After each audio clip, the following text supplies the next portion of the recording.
నమస్తే. ఈరోజు మన స్టూడియోలో ప్రముఖ ఆధ్యాత్మికవేత్త శ్రీచక్ర ఉపాసకులు మణికంఠ శర్మ గారు మనతో ఉన్నారు. గురువుగారితో మాట్లాడేద్దాం. నమస్కారం గురుగారు. పరమేశ్వరార్పణమస్తు. అక్టోబర్ మాసం విశేషంగా తులా రాశి వాళ్ళకి ఎటువంటి పరిస్థితులు ఉండబోతున్నాయి, ఓవరాల్గా ఎలాంటి జాగ్రత్తలు తీసుకోవాలి, విజయదశమి కావచ్చు, దీపావళి కావచ్చు, ఎలా వినియోగించుకుంటే బాగుంటుంది వీళ్ళు? విశేషంగా తులారాశి వారి విషయానికి వస్తే గనక చిత్తా నక్షత్రం 3-4 పాదాలు, అదేవిధంగా స్వాతి నక్షత్రం 4 పాదాల వారు, ఇక విశాఖ నక్షత్ర 1-2-3 పాదాల వారు కూడా తులారాశిలోకి ఇచ్చేస్తారు. ఇక సినీ పరిశ్రమ కళావృత్తుల్లో కానీ సంగీత సాహిత్యాల్లో ఉన్న వారికి ఒక మంచి అవకాశం, పెద్ద పెద్ద వాళ్ళతో పరిచయాలు, అటువంటి వారికి అవకాశం ఇస్తారని ఒక హోపు అనేటువంటి బాగా కనబడుతుంది. దీనివల్ల వాళ్ళకి కాస్త ఊరట కనబడుతుందని మనం చెప్పచ్చు. ఈ విషయానికి వస్తే విదేశాలకు వెళ్దాం అనేటువంటి ఆలోచన ఎవరికైతే ఉందో వారికి అక్టోబర్ 14వ తారీఖు నుంచి 23 వరకు మంచి కాలం. ఆ సమయంలో కనుక శ్రీకారం చుట్టుకుంటే పనులన్నీ వేగవంతంగా అవుతూ ఉంటాయి. నిరుద్యోగులకి ఉద్యోగ అవకాశాలు కల్పిస్తామని చెప్పి మోసపూరితమైన మాటల్లో చెప్పే వాళ్ళు ఎక్కువ అవుతారు తప్ప ఉద్యోగ అవకాశాలు కనుక కనపడడం లేదు. ఇక ప్రమోషన్ కోసం చూస్తున్నటువంటి వారు ఎవరైతే ఉంటారో వారికి ప్రమోషన్ వచ్చే అవకాశం 100% ఉంది. అనుకున్నటువంటి ప్రాంతాలకే బదిలీ అవుతారు. అనుకున్నట్టుగానే వాళ్ళ యొక్క జీతం కొంచెం పెరుగుతుంది, గౌరవ విఖ్యాతులు కూడా పెరుగుతాయి.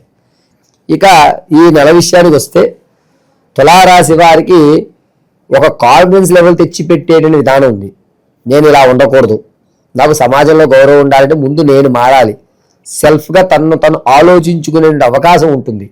రెండోది ఏంటంటే ఒక రోజులో ఒక 20 నుంచి 40 నిమిషాల వరకు కూడా ఒంటరిగా ఉండడానికి, తన స్టామినాని పెంచుకోవడానికి, తన యొక్క ఆలోచన శక్తిని దృఢత్వం చేసుకోవడానికి ఏ విధమైన ఛాలెంజెస్ తీసుకోవాలి అనేటువంటి నిర్ణయాలు తీసుకుంటాడు.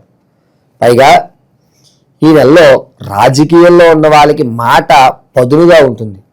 ఇలాగే ఉంటాను, నా పదవి పోయినా పర్వాలేదు, నేను ఈ స్టాండే తీసుకుంటాను అనేటువంటి ఒక దృఢ సంకల్పం వల్ల జనాల్లో ఆదరణ పెరుగుతుంది. రాజకీయ నాయకులకి, విద్యార్థులకి జ్ఞాపక శక్తి కొంచెం తగ్గుతుంది. దీనివల్ల వీరు అనుకున్నటువంటి ఎఫెక్ట్ పెట్టలేకపోవడం, అసంతృప్తి అనేటువంటి మాట వీళ్ళు అనుకుంటుంటారు. చేయలేకపోతున్నాను ఒక డిప్రెషన్లోకి వెళ్ళే అవకాశం ఉంది. ఇక రియల్ ఎస్టేట్లో కానీ స్టాక్ మార్కెట్లో కానీ కొత్త వ్యాపారం ప్రారంభం చేద్దామని ఇటువంటి వాళ్ళు అసలు ఎటువంటి పనులు చేయకుండా ఉండడమే మంచిది. వీలుంటే ఆర్థిక లావాదేవీల్లో మీరు వెనకాల ఉండి అబ్జర్వ్ చేసుకోండి, అంతే తప్ప పెట్టుబడి మీరు పెట్టద్దు. మీ పేరు చెప్పి ఎవరి చేత పెట్టించండి. అసలు గ్రౌండ్ వర్క్ కూడా మీరు చేయడానికి పనికిరారు. మామూలుగా మనం అయితే ఏంటంటే గ్రౌండ్ వర్క్ చేసుకోండి, ఎంత వస్తుందో రాబడులు చూసుకోండి అని చెప్తాం. అది కూడా చేయడానికి లేదు. ఎవరో ఒకళ్ళ పేర్లు పెట్టి వాళ్ళ భార్యో, కూతురో, తమ్ముడో, అన్నయ్యో వాళ్ళంటి వాళ్ళతో నడిపించుకుని ఇతను కేవలం అలా నిర్దిష్టంగా ఉండి చూడటానికి తప్ప వ్యాపారం చేయడానికి ప్రత్యక్షంగా కానీ పరోక్షంగా కానీ పనికిరాడు. రియల్ ఎస్టేట్లోనూ స్టాక్ మార్కెట్లో కూడా అంత పెట్టిన పెట్టుబడి మొత్తానికి వెళ్ళిపోయేటువంటి అవకాశమే. ఎక్కడ కూడా ₹1 చూసేటువంటి అవకాశం కనబడటం లేదు. నీళ్ల కంటే దారుణంగా చేతిలో ఇసిగి జారినట్టుగా ధనం జారిపోతుంది. ఎక్కడ ఖర్చు అవుతుంది, ఎందుకు ఖర్చు అవుతుంది, నేను ఎలా ఖర్చు పెడుతున్నాను అనే విషయానికి సమాధానం దొరకదు ఈ నెలంతా కూడా ఈ తులారాశి వారికి. ఇక తాత ముత్తాత నుంచి వచ్చేటువంటి ఆస్తి ఏదైతే ఉంటుందో అది వస్తుంది, కానీ నిలబెట్టుకునేటువంటి అవకాశం చాలా తక్కువగా ఉంటుంది. ఏది ఎప్పుడుదో కదా తీసేద్దాం, ఇది మనకు వద్దులే, మళ్ళా ఎందుకు వచ్చింది, దీన్ని మనం పక్కన పెట్టుకోవడం అవసరమా అనేటువంటి ఆలోచన వస్తుంది. కాబట్టి మీకు అవసరమే, ఖచ్చితంగా దాని అవసరం రాను తరంలో ఉంటుంది. అటువంటి తప్పుడు నిర్ణయాలు తీసుకోవద్దు. తాత ముత్తాతల నుంచి వచ్చే ఆస్తి ఉందనుకోండి, ఉంచేసుకోండి. లేదా మీరు ఎవరికన్నా కొన్ని రోజులు దాన్ని గిఫ్ట్ డీడీగా ఇచ్చి మళ్ళీ తీసుకోండి తప్ప దాన్ని మీరు తీసుకుంటే మీ ఆలోచన మాత్రం అమ్మేద్దాం, దీని నుంచి వచ్చేదంతా ఏదో చేసేద్దాం అనేటువంటి తప్పుడు నిర్ణయాలు ఎక్కువ దోహదపడుతూ ఉంటాయి. తులారాశి వారి యొక్క లక్షణం ఈ నెలలో ఏ విధంగా ఉంటుంది అంటే, ఏ పరిస్థితులు అన్నా కానీ, ఏ విషయాన్నన్నా కానీ తను అనుకున్నటువంటి టార్గెట్ వైపు మాత్రమే చూడడం తప్ప అదేంట్రా నీకు ఏమీ అనిపించట్లేదా, పొగలేం రావట్లేదా, శివునిత్తులు లేదా అని ఇన్ని మాటలు అవతల వ్యక్తి అంటున్నా తన గోల్ని మాత్రమే చూస్తాడు కానీ మిగిలినటువంటి ఏ విషయాన్ని పట్టించుకోరు.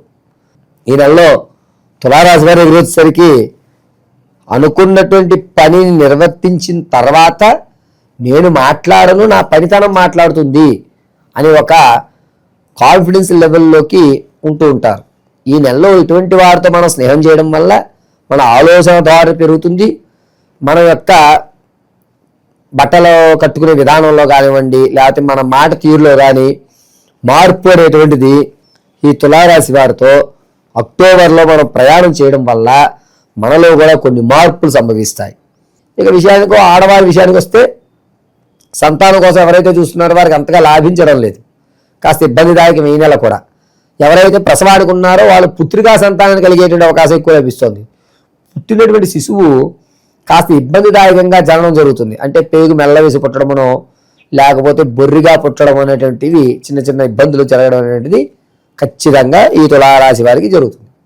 వివాహం కోసం ఎవరైతే చూస్తున్నారో వారికి మాత్రం మంచి సంబంధాలు వచ్చేటువంటి అవకాశం ఉంది. అనుకున్నటువంటి వరుడు అనుకున్నటువంటి విధంగా అమ్మాయి గారు అబ్బాయి గారు కుదరడం, సరే వీళ్ళిద్దరూ మేడ్ ఫర్ ఈచ్ అనేటువంటి మాట అనుకోవడం అనేటువంటిది అయితే ఖచ్చితంగా జరుగుతుంది. ఇక ధనపరంగా చూస్తే ఆడవారి విషయంలో అధిక వడ్డీకి ఆశపడి ధనాన్ని ఇచ్చి కోల్పోతూ ఉంటారు. డాక్యుమెంట్స్ కూడా ఇంట్లో యజమానులకు తెలియకుండా డాక్యుమెంట్స్ పక్క వాళ్ళకి ఇచ్చేయడం, బంగారాన్ని తాకట్టు పెట్టేయడం, ఇటువంటి విషయాలు ఎక్కువ చేసి లేనిపోంది తలకు రాసుకునే అవకాశం ఎక్కువ లభిస్తుంది. ఆరోగ్యపర విషయానికి వస్తే మగవారు కానీ ఆడవారు కానీ పిల్లలు కానీ ఎవరికైనా సరే ఆరోగ్య విషయానికి వచ్చేసరికి కడుపు భాగంలో కాస్త ఇబ్బందులు కలుగుతాయి. కిడ్నీ కొంచెం ఇబ్బంది పెట్టడం కానీ పేగు వరవడం అనేటువంటి వ్యవస్థ కానీ జరగడం అనేది తులారాశి వారికి ఎక్కువగా సంభవిస్తూ ఉంటుంది. ఇంతకు ముందు లేనటువంటి ఇంట్లో అంటే వంశపారిప్రాయంగా వచ్చేటువంటి రోగాలు ఏవైతే ఉంటాయో అవి బయటపడే అవకాశం, ఇది మీ తాతగారికి ఎవరికో ఉండేది మీకు వస్తుంది అని ఒక దీర్ఘమైనటువంటి రోగం కలిగేటువంటి అవకాశం ఎక్కువ లభిస్తుంది. ఇక ఈ తులారాశిలో వారు తమ యొక్క స్థితిగతులన్నీ కూడా కొంచెం ఇబ్బందిదాయకంగా ఉన్న భగవంతుని మీద భారం వేసి ఎదురు నడిపిస్తూ ఉంటారు. స్థిరాస్తులు కొనుక్కోవడానికి సరైన సమయం అంటారు? స్థిరాస్తి ఎట్టి పరిస్థితులను కొనొద్దండి. ఒకవేళ మీకు దగ్గర ఆ ధనం ఉంటే బ్యాంకులోనే పెట్టుకోండి, లేదా ఎవరికన్నా మన వాళ్ళ పేరు మీద దాయండి తప్ప ఎట్టి పరిస్థితులను ఇసిగి జారినట్టుగా డబ్బులు జారిపోతాయి. ఈ స్టాక్ మార్కెట్లోను రియల్ ఎస్టేట్లోను పెట్టుబడులు పెట్టుకోవచ్చు అంటారు? అనవసరం అండి. ఎట్టి పరిస్థితులను వాటిలో పెట్టినా మీరు నష్టాన్ని చవి చూస్తారు తప్ప లాభపడే అసలు ధన వ్యవస్థ సంబంధించి ఈ నెల చాలా జాగ్రత్తగా ఉండడం మంచిది. రూపాయి ఉంటే దాచుకోవడమే బెటర్ అంటారు? అది కూడా వీళ్ళ పేరు మీద కాదు, వీళ్ళ తమ్ముడి పేర్ల మీదో అక్క పేరు మీదో ఇలా దాచుకోవడం తప్ప వీళ్ళ పేరు మీద దాయడానికి అవకాశం. స్థిరాస్తులు కొంటే గిఫ్ట్ డీడీగా ఎవరికైనా ఇచ్చి నెక్స్ట్ మళ్ళీ రిజిస్ట్రేషన్ చేయించుకోండి. ఇక విశేషంగా మరి ఎలాంటి పరిహారాలు చేసుకుంటే బాగుంటుంది అంటారు? ధన నష్టం కొంత కనిపిస్తుంది, ఇవన్నీ తగ్గడానికి ఓవరాల్గా పరిహారాలు ఏదంటే చెప్పండి. మనం ఇప్పటి వరకు చర్చించిందంతా కూడా గోచార రీత్యా ఫలితాలు మాత్రమే చర్చించాం. వ్యక్తిగతంగా జాతకాల పరిభావం వేరేగా ఉంటాయి. ఆ ప్రభావ విషయాలు తెలుసుకోవాలని కింద స్క్రోల్ అవుతున్న నెంబర్ మీరు సంప్రదించినట్లయితే కనుక date of birth, time, place of బర్త్తో మనం వాటిని కూలంకషంగా పరిశీలన చేసి సమాధానం ఇవ్వచ్చు. కొంతమందికి ఆ డేట్ ఆఫ్ బర్త్ తెలియవు. అటువంటి వారు ఏం చేస్తారంటే మీ ఫోటో పంపించినట్లయితే కనుక కింద నెంబర్కి మేము కొన్ని ప్రశ్నలు అడగడం, దాన్ని లెక్క కట్టి మీకు సరైన పరిష్కారం అంటే ఉద్యోగ స్థిరత్వం కానీ, లేకపోతే ఇప్పుడు నేను చెప్పినట్టుగా ధనం జారిపోతుంది, ధనం ఎలా నిలబెట్టుకోవాలి, రానున్న కాలంలో మనం ధనాన్ని ఒక స్టాండర్డ్ ఫిక్స్డ్గా మనకి నెల నెల ఇన్కమ్ వచ్చే విధంగా ఏమైనా చేసుకోవచ్చా, స్థలాల గొడవలు ఉన్నాయి అవి పూర్తవుతాయా, నేను విదేశాలకు వెళ్దాం అనుకుంటున్నాను 2 సార్లు అప్లై చేసిన రిజెక్ట్ అయింది, ఈసారైనా ఆ అవకాశం ఉందా, వివాహానికి జరిగిపోతే ఆగిపోతున్నాయి, సంతానం నిలబడడం లేదు, 2-3 సార్లు అబార్షన్లు అయ్యి ఇబ్బంది పడుతున్నామండి, భార్యాభర్తలు అసలు కీచులాట, నా మొహం చూస్తే ఆయన కోపం వస్తుంది, ఆయన మొహం చూస్తే నాకు కోపం వస్తుంది, లేదా అక్రమ సంబంధమైన వ్యవస్థలు ఏమున్నాయి, వీటన్నిటికీ కూడా పరిష్కారాలు ఈ కింద ఉన్న నెంబర్లు మీరు సంప్రదిస్తే కనుక ఇవ్వడం జరుగుతుంది. అయితే దీంతో పాటుగా మనం ఈ శరన్నవరాత్రుల్లో విశేషంగా జాతక ప్రభావం ఎలాగన్నా ఉండవండి. అమ్మవారి పాదాలు పట్టుకుంటే కనుక అన్ని సమస్యలకు పరిష్కారాలు దొరుకుతాయి. మన నాగమ్మవారి గుళ్ళో ఈ 9 రోజులు కూడా ఉదయం అమ్మవారికి అభిషేకము, అదేవిధంగా వస్త్రాలంకరణ, హోమము, ఏ అవతారానికి ఆ అవతారం జరిగేటువంటి హోమము, సాయంత్రం సంధ్య వేళ కుంకుమార్చన, ఇవి మనం నిర్వర్తిస్తూ ఉంటాం.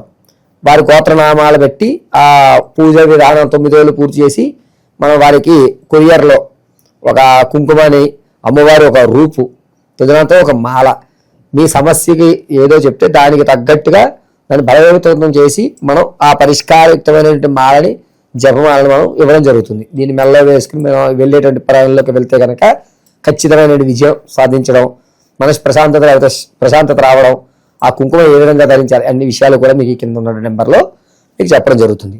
గోచార రీత్యా మాత్రం ఫలితం కావాలి అంటే ఈ తులారాశి వారు ప్రతిరోజు కూడా ఏదన్నా అమ్మవారి దేవాలయానికి వెళ్ళి పసుపు పచ్చడి పుష్పాలతో 54 పుష్పాలు తీసుకువెళ్ళి శ్రీ క్లీం ఐం మహాదేవి అయిన మహా అని చెప్తూ, అది ఏదన్నా దేవాలయం కానివ్వండి, ఏ అమ్మ గ్రామదేవత కానీ మామూలుగా పక్కన శివాలయంలో ఉన్నటువంటి అమ్మవారు కానీ ఎవరైనా సరే అర్చన చేయించి ఆ పుష్పాలతో నమస్కారం చేసుకుని కుంకుమని ఇలా అడ్డంగా ధరించగలిగితే కనుక శుభస్య శీఘ్రంగా మీ యొక్క సమస్య పరిష్కారం అవుతుంది.